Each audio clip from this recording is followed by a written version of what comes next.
آج کا لطیفہ۔ لڑکے نے اپنی گرل فرینڈ کو میسج کیا، کہاں ہو؟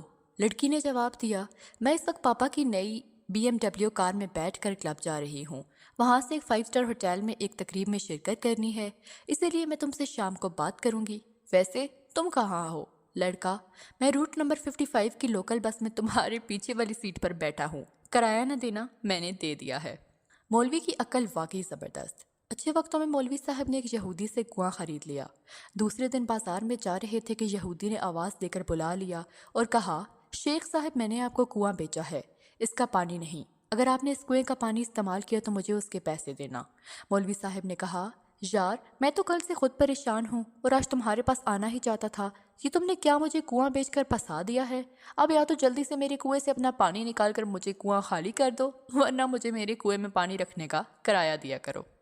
ایک دوست نے مشورہ دیا کہ بیوی کو کبھی بحث کر کے جیتنے کی کوشش نہ کرو، بلکہ اسے اپنی مسکراہٹ سے شکست دو۔ میں نے کوشش کی۔ بیگم صاحبہ نے فرمایا، آج کل بہت ہنس رہے ہو، لگتا ہے تمہارا بھوت اتارنا پڑے گا۔ رات کے وقت ایک بچہ چیخ چیخ کر رو رہا تھا۔ بچے کی دادی نے اس کی ماں سے کہا، بہو تم اس کو لوری گا کر سلا کیوں نہیں دیتی؟ بچے کی ماں لوری گانے لگی تھی، تبھی اوپر والے کمرے سے آواز آئی، اس سے بہتر تو ہے کہ بچے کو رونے ہی دیتے۔ شوہر بیوی کو انگریزی سکھا رہا تھا، بیوی دوپہر کے وقت ڈنر لے لو جی۔ شوہر، جاہل یہ ڈنر نہیں لنچ ہے۔ بیوی، جاہل ہوگے تم، یہ رات کا ہی بچا ہوا کھانا ہے۔ ڈاکٹر ایک مریض کے پیچھے بھاگ رہا تھا، لوگوں نے پوچھا، کیوں بھاگ رہے ہو؟ ڈاکٹر، تیسری مرتبہ آیا دماغ کے آپریشن کے لیے اور بال کٹوا کے بھاگ گیا۔ شوہر ہر روز اپنی ناراض بیوی کو فون کرتا تھا، ساس کتنی بار کہا ہے کہ وہ تمہارے گھر نہیں آئے گی، پھر روزانہ فون کیوں کرتے ہو؟ داماد، سن کر اچھا لگتا ہے اسی لیے۔ آج کا لطیفہ۔ بیوی، آپ مجھے رانی کیوں کہتے ہیں؟ شوہر، کیونکہ نوکرانی کہنا تھوڑا لمبا ہو جاتا ہے۔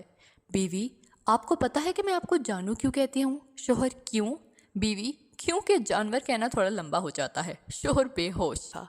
ایک روز میری کالج میں ایک لڑکی مجھے بہت پسند آئی، میری تو بات کرنے کی ہمت نہیں ہوئی۔ پھر ایک دوست نے مشورہ دیا کہ 100 روپے کے نوٹ پر نمبر لکھ کر دے دو۔